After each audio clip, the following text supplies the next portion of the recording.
The Nashville Predators, I've seen a couple people really high on them going into the year. I disagree. I think that everything went right for this team last year. They had a generational season out of a defenseman in Roman Josi, who put up the most points we've seen from the position in 30 years. Ryan Johansson, Matt Duchene, both had resurgent renaissance years at like age 30 or so. Philip Forsberg had a career year. Usaros, who I think is one of the best goalies in the league, he was splendid. So much went right for the Predators, and they barely got into the playoffs. They were the last team in. Of course, they got swept, and part of that is because Saros was hurt for the entire series against the Avalanche. So if a couple of things didn't go their way last year, the Predators are on the outside looking in, and the division, I think, is tough. Like it's not top heavy. The Avalanche are the class of the division. And then I think you can really make a case the next 3 or 4 teams, Minnesota, St. Louis, Dallas, Nashville. I mean, if you want to throw Winnipeg in there, you can. Like that, it's going to be a real race between those 2 teams, 5 teams to finish in the next 2 spots. And I can easily see a world where the Predators struggle and don't get the seasons out of Duchene and Johansson that they do last year. Josi takes a step back, which isn't to say he's going to be bad, but just is like 80 points rather than 98 or whatever. And that means that they miss. So I think that Nashville is a team that I'll probably be fading. Plus 170 to miss the playoffs, I think, is a pretty good number.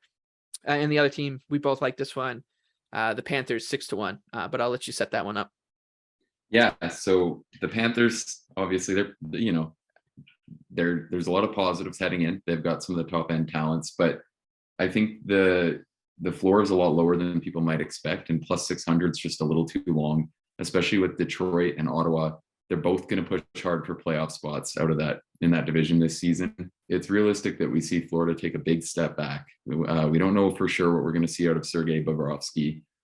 The defense looks really suspect back there with Mackenzie Weegar gone. He was tremendous for Florida last year. I think a lot of people didn't really realize how important he was to that team. And there really isn't, obvious viable options for who's going to replace those minutes. And especially if we see, some of these guys get injured, I think the depth is worse than people are thinking as well. So to me, it just seems like a way easier path than 600 and plus 600 that this team could miss the postseason and be a notable disappointment. Yeah, I'm with you there. I think if the Red Wings or the Senators truly have aspirations of making the playoffs, the most likely team that does come down from that foursome at the top of the Atlantic would be Florida. So 6-1 is a really good number. We'll stay with the negative tone here, and we'll talk about our last market for this show, which is the team to finish with the worst regular season record, aka the wooden spoon, as they would call it in Europe and Australia. My pick for the wooden spoon is probably the Blackhawks. They're 4-1.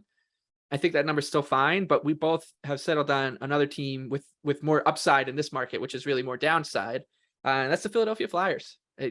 As high as 15-1. I always think the Flyers are overrated. I write a 32 team preview every season for the Action Network, where I rate the teams from 32nd to 1st in terms of their perception in the market, whether they're overrated or underrated. Last year, I had the Penguins as the most overrated, and that turned out to be a really terrible take. But then I had the Flames at near the top, so that one worked out. But the Flyers, for me, in this, as long as I've been doing this exercise, have always been near the bottom, and they came out of that bubble season with a ridiculous cup odds, and they just, and I know that's an over under of 73.5 and being 15-1 to finish with the worst record doesn't that's I'm not saying that those are ridiculous, saying that they're good, because they're not, but they're still just way too high on this team. That it's not just that the roster's thin, but the surrounding noise with them, the fact that the salary cap that they've structured is kind of one foot in the we want to contend mode, and then one foot in the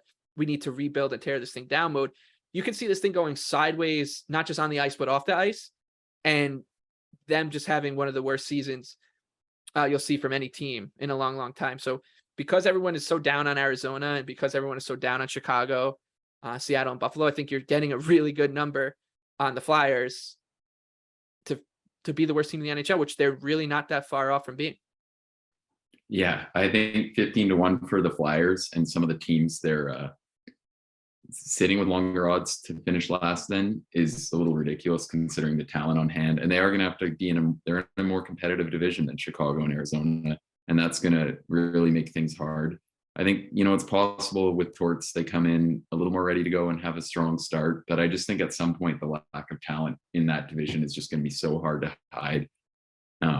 So yeah, I think that's a great play. And like you said, and like I've outlined in an article I posted on this, I think a lot of the teams that are being priced in this market with lower odds, like Seattle, Buffalo, Detroit, Ottawa, a couple of them have some legitimate odds to be dead last in this. And I don't think any of those teams are going to be anywhere near the bottom of this race, or not as often at the time as Philly. So yeah, I think we have a really strong play with the Flyers. And then I think the other one, Chicago plus 400. I think it's just an awesome bet too. They're so likely to be terrible this year. I think everything's working against them, and especially the fact that Davidson is sounding like he really doesn't want to push for the young guys to get big minutes, which I think is kind of one of their bigger paths to having some upside. So I really think they could be quite bad. I'm pretty low on Max Domi and Andreas Athanasiou. They're going to both play top 6 minutes to start out, and I think they're both going to struggle in those roles. And then if not, they're going to be traded at the deadline, and then things are going to likely get even worse. So I think there's a really low floor for the Blackhawks, and my confidence that they'll be in that mix for dead last is quite high. So I think getting a price of plus 400 is quite strong. Yeah. And you bring up a good point, and something that you just want to consider for all your futures, especially when you're looking for teams to bet the unders. If you think they're going to be a seller at the deadline, that's always helpful. The Blackhawks, I mean, I don't know how long Patrick Kane is even going to be around. Like, I wouldn't be shocked if the next time you hear from us, for opening night, that he's traded. Same with Jonathan Toews, who I don't think is as, much of an impact player anyway. But similarly, I think when they're competing realistically, it's the Flyers, the Blackhawks, the Coyotes, the Sabres, as like the 4 teams in my mind that have a real shot at the wooden spoon. And when you look at those, the Sabres and the Coyotes, the young players that they have are going to provide the upside that you mentioned, right? Like For sure. Clayton Keller and Logan Cooley. Yeah, I actually like the Sabres heading into this year. I'm pretty high on them. Like, personally, I don't think they'll be near this race. Maybe I'll prove to be wrong, but I just think they have too many young talents with too much upside this season, and they want to win, or maybe don't want to win, but they're not heading into the year accepting that they're going to just be right in this race, I think. Yeah. And yeah, I personally think that's part of the reason we're getting value with these other teams is the Sabres are one of the teams that I think are priced a little too low to be in the mix for this race. And like the Sabres and the Coyotes, I said about the Flyers a little bit, like kind of tongue in cheek, but I'm into the Coyotes and I'm into the Sabres. It's from like a game to game basis. I think the Coyotes playing their home games at that Arizona State arena, I think is actually going to help them in those games, because the road teams just, NHL's players are such creatures of habit.